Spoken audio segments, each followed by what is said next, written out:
Betul. Hakim itu independen dan boleh punya keyakinan untuk memutus. Tapi supaya diingat bahwa orang yang dipuji-puji seperti yang kasus Tanur di Surabaya itu kan ketika memutus bebas, mula-mula orang mengatakan bahwa hakim yang memutus itu adalah seorang nasionalis, seorang yang sangat bagus, pantas mendapat penghargaan, kan dibela begitu oleh sesama hakim, terutama oleh atasannya.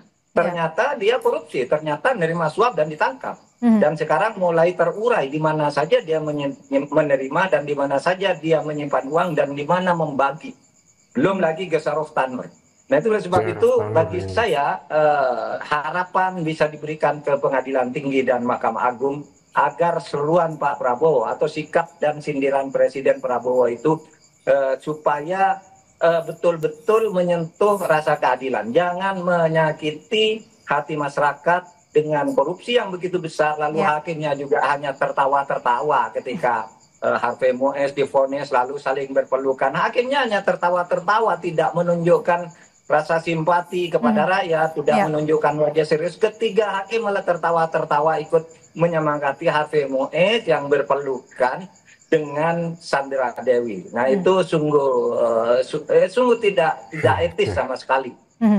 Baik guys, Assalamualaikum warahmatullahi wabarakatuh. Kembali lagi di channel Gambas LJ. Ini ada video menarik yang harus kita simak guys, karena ini apa ya, Prof Mahfud MD mengapresiasi Presiden Prabowo yang meminta hukuman koruptor diperberat 50 tahun ya guys, karena sudah masuk ratusan triliun guys di pidato yang kemarin guys. Pidato acara apa guys, lupa saya, lupa terus, kita gas aja guys. Ya, sindiran dari Presiden Prabowo Subianto yang menilai bahwa hukumannya harusnya lebih berat untuk para koruptor. Bagaimana Anda menilai pernyataan dari Presiden tersebut? Ya bagus, Alhamdulillah, karena selama ini yang lebih banyak bersuara itu kan masyarakat sipil ya. Aduh, perguruan tinggi dari pejabat pemerintah semua diam, baru sesudah Pak Prabowo bicara yang lain ikut bicara. Tapi apapun itu bagus. Cuma memang pedoman hukuman tertinggi itu di Indonesia itu kalau menyebut angka berdasar KUHP yang baru sekarang, kalau angka itu tidak sampai 50 tahun, tapi itu maksudnya hanya untuk menunjukkan semangat ya. Kalau angka itu maksimal 20 tahun. Tetapi yang lebih berat dari itu tidak harus 50 tahun. Tapi berapa? Hukuman seumur hidup. Seumur hidup itu Pak. Itu sudah tertinggi. Bisa juga dengan hukuman mati kalau masalahnya luar biasa dan sangat selektif. Iya, itu hukuman mati. Kemudian kalau 10 tahun belum dieksekusi dan berkelakuan baik bisa diubah menjadi seumur hidup.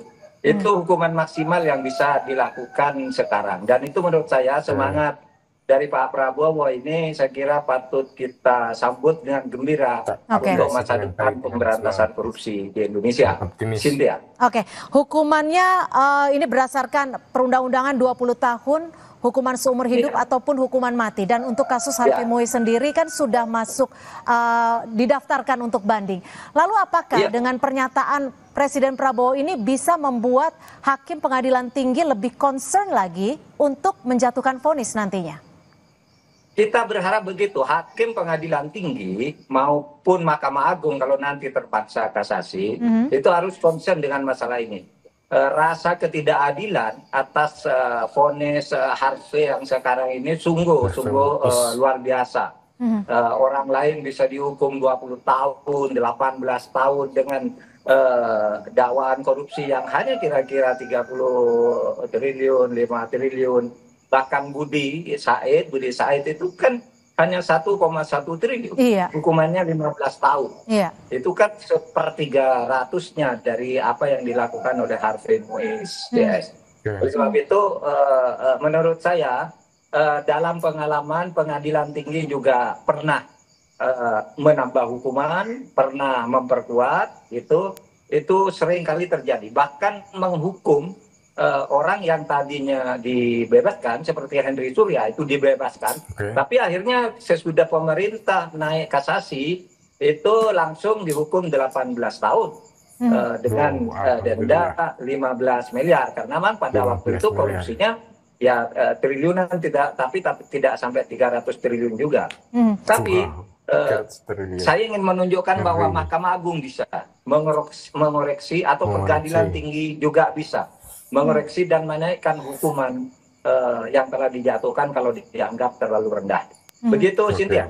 Ini kan kalau kita bicara soal kejahatan korupsi kasus timah ini bisa dikatakan kejahatan lingkungan yang berdimensi terhadap korupsi seperti itu, dan ini juga mencederai rasa keadilan karena seperti tadi kita sudah jabarkan juga ada beberapa kasus korupsi lainnya yang hukumannya tidak sebanding dengan kerugian saat ini 300 triliun rupiah. Apa yang bisa dilakukan jaksa penuntut umum agar bisa memberikan rasa keadilan tidak hanya bagi negara tapi juga bagi masyarakat Indonesia?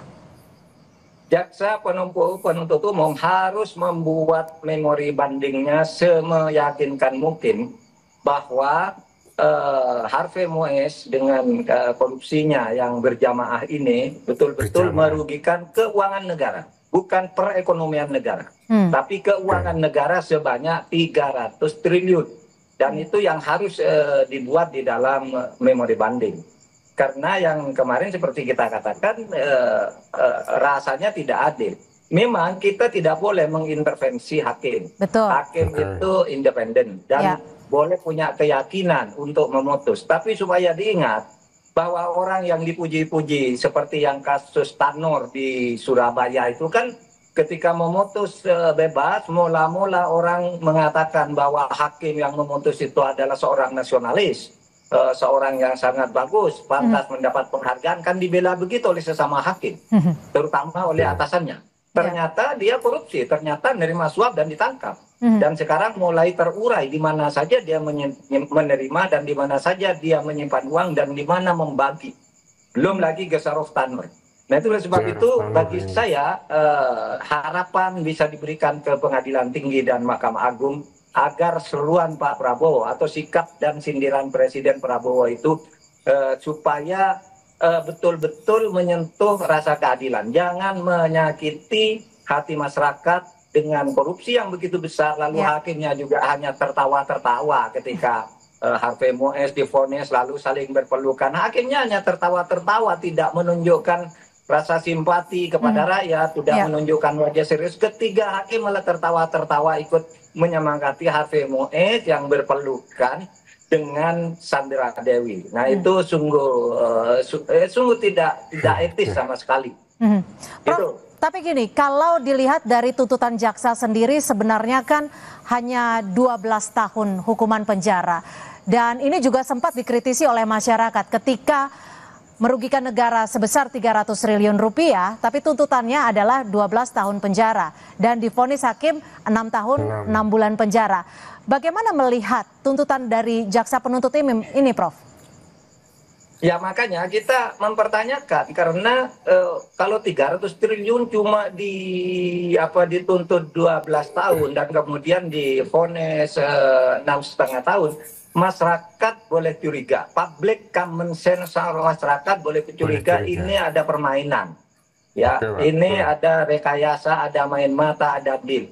Sebab pembandingnya sehari sesudah Harvey Moise ini, Budi Said divonis 15 tahun penjara hanya dengan korupsi 1,1 triliun.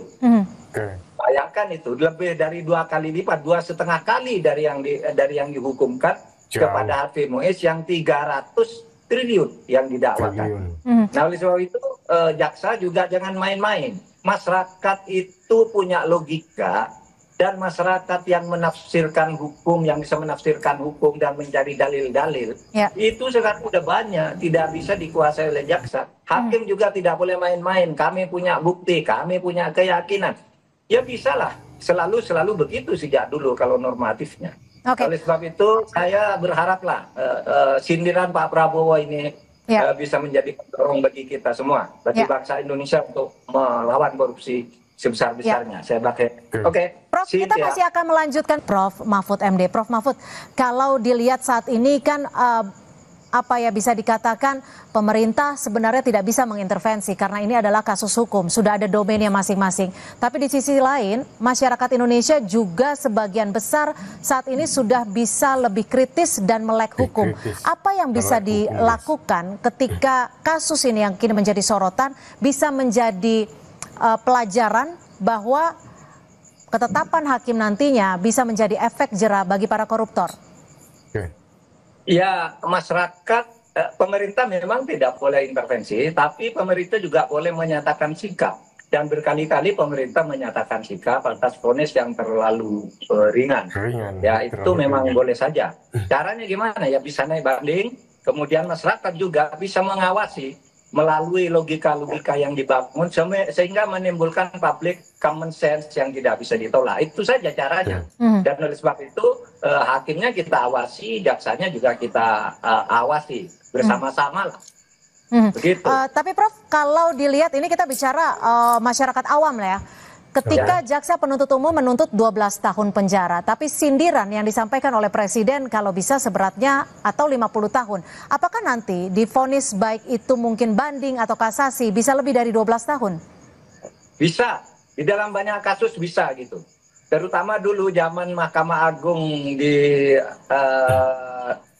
Artijo Alkostar banyak sekali yang dinaikkan. Kemudian di zaman periode Pak Jokowi yang kedua 1924 banyak kasus juga yang naik gitu, yang dinaikkan oleh hakim tinggi karena dianggap tuntutan jaksanya tidak logis. Yang penting ada di rentan maksimal. Jadi maksimal hukuman yang disebutkan dengan angka itu 20 tahun maksimal. Kalau huruf namanya hukuman mati atau hukuman seumur hidup. Mati atau seumur hidup itu huruf. Cuma mati itu sangat selektif dan 10 tahun tidak dieksekusi dan dalam keadaan berkelakuan baik itu bisa diubah menjadi hukuman seumur hidup. Tidak bisa berubah ke hukuman angka. Yang menjadi sorotan masyarakat juga adalah sempat ada dua pemikiran ketika bahas soal kerugian negara 300 triliun. Ada juga yang menyatakan bahwa itu kerugian yang bisa saja terjadi di negara Indonesia ketika kasus ini mencuat. Bagaimana Prof Mahfud melihat ini? Iya, yang waktu itu jadi perdebatan karena apakah ini kerugian keuangan negara atau kerugian perekonomian negara. Kalau kerugian perekonomian negara itu biasanya tidak konkret tetapi berdasar perhitungan rasional. Seandainya tidak terjadi ini, negara akan punya ini jumlahnya misalnya sekian triliun. Tetapi kalau kerugian keuangan negara itu konkret angkanya. Bisa dihitung dari APBN atau bisa dihitung dari produksi real yang ditransaksikan dan dihasilkan. Nah, kasus ini menurut Jampitsus Febri Ardiansah pada ketika orang mempersoalkan bahwa ini hanya perhitungan spekulatif atau asumsi gitu atau potensi, Febri Ardiansah waktu itu jelas mengatakan kepada publik ini bukan kerugian perekonomian tapi kerugian keuangan. Artinya uang itu konkret 300 waktu itu disebutnya 371 triliun. Iya. Tetapi sesudah masuk ke dakwaan itu menjadi 300 triliun. Tidak berubah 300 triliun itu. Nah, oleh sebab itu kalau bicara angka saya kira sudah ada hitungan-hitungannya yang konkret. Mencuri dari mana, memproduksinya dari mana, diekspor kemana, uangnya kemana. Saya kira sudah hitungannya konkret yang dilakukan oleh Jampitsus pada waktu itu. Meskipun pada hari-hari ini saya tidak mendengar Jampitsus berkomentar tentang perbedaan angka itu. Padahal dulu dia yang paling gencar mengatakan ini. Tapi itu urusan lain karena sudah masuk di ranah pengadilan. Prof, kalau memang kita kan di era pemerintahan yang baru ini menjanjikan agar berkomitmen untuk memberantas korupsi di Indonesia. Apakah melalui kasus ini bisa menjadi ajang agar tidak hanya penegak hukum tapi juga pemerintah bisa serius untuk menangani koruptor, khususnya mungkin di kejahatan tambang? Iya, betul. Kejahatan tambang itu supaya betul-betul pemerintah menindaklanjuti sindiran Pak Prabowo ini atau semangat Pak Prabowo ya yang disampaikan melalui sindiran supaya ditindaklanjuti karena sebenarnya sudah banyak kesimpulan dan berkali-kali bahwa masalah kita itu korupsi dan backing-backingan di dunia pertambangan. Saya pernah mengutip pengumuman resmi, pidato resmi Abraham Samad pada tahun 2012. Seandainya dunia pertambangan ini dibersihkan dari korupsi, khusus dari pertambangan aja, setiap kepala rakyat Indonesia itu bisa mendapat 20 juta rupiah per bulan gratis. Dari pertambangan saja. Itu perhitungannya pada waktu itu sudah disebutkan ya oleh Abraham Samad. Sehingga waktu itu saya umumkan orang kaget, tapi itu masih ada jejak digitalnya. Abraham Samad mengatakan itu di kampus UI dan di berbagai kesempatan lain, gitu. Jadi masalah pertambangan lah supaya betul-betul ditangani sesudah ini. Oke, Prof, terakhir, kalau kita melihat pesan Presiden Prabowo Subianto sangatlah jelas bahwa koruptor harus ditangani dengan matang ataupun dengan hukuman yang seberat-beratnya, bisa dikatakan seperti itu. Apakah pesan melalui kepala negara ini bisa menjadi dampak positif bagi penegak hukum khususnya untuk menangani kasus-kasus koruptor dengan kerugian negara yang cukup besar? Wow, besar. Ya, pasti akan mempunyai dampak positif kalau kemudian Pak Prabowo betul-betul mengendalikan ini, bukan setelah dilempar lalu dibiarkan itu, tapi betul-betul dikendalikan. Dan memang untuk mengendalikan itu tidak sulit kok. Gimana cara mengendalikannya, Prof? Kalau presiden itu mengendalikan hanya dengan mengingat apa yang dikatakan lalu ditanyakan setiap saat kepada para pelaksananya di tingkat eksekutif, lalu masyarakat didorong untuk mengawasi juga pelaksanaannya, gitu. Jadi pengawasan yang lebih spesifik. Terima kasih, Prof. Mahfud. Sedikit. Silakan, Satu kalimat Prof. lagi. Yang saya katakan tadi bahwa kalau dari dunia pertambangan itu dibersihkan, masyarakat bisa mendapat gaji atau mendapat uang gratis 20 juta rupiah per bulan. Itu adalah pernyataan Abraham Samad selaku Ketua KPK saat itu, dan dia mengundang para ahli dari berbagai negara untuk menghitung potensi-potensi kerugian pada waktu itu. Jadi itu bukan spekulasi, tapi pejabat resmi yang bertugas menghitung tentang kerugian-kerugian itu. Sempat sudah ada hitung-hitungannya. Terima kasih Prof. Mahfud sudah Oke guys, alhamdulillahirrahmanirrahim, itu tadi reaksi atau respon atau tanggapan atau komentar ataupun koreksi dari Prof. Mahfud MD tentang pernyataan Pak Prabowo yang kemarin guys, yang di acara apa ya guys, Bappenas ya, yang apa ya, mengkritik atau menyemangati kita lah untuk apa ya, memberantas korupsi atau hukumannya jangan ringan-ringan lah, kalau bisa 50 tahun. Dan ini ditanggapi oleh Prof. Mahfud MD atau diapresiasikan dengan baik dan dengan apa ya, suasana lebih semangat untuk memberantas korupsi guys. Dulu waktu Pak Abraham Samad menjadi ketua KPK pernah menyatakan, yaitu kalau dari uang tambang ya guys, istilahnya itu apa, uang tambang itu bisa menghidupi atau bisa dibagikan 20 juta untuk rakyat Indonesia guys per bulan guys. Dan itu sudah apa ya, dikalkulasi atau sudah dihitung-hitung Pak Abraham Samad dengan para peneliti atau para apa ya, tadi lupa pokoknya, untuk yang pakar-pakar lagi pokoknya guys. Dan ini semoga dengan dinyatakannya langsung oleh Pak Prabowo, semoga bisa lebih aparat hukum bisa lebih menegakkan hukum dengan sebaik mungkin, dan juga menangkap koruptor, memvonis koruptor juga lebih setimpal lagi, karena bisa menjadikan efek jerah guys. Tapi yang ini guys 300 T guys, wow kebanyakan guys ini kalau korupsi. Oke, wassalamualaikum warahmatullahi wabarakatuh, channel edukasi masyarakat Gambas LJ.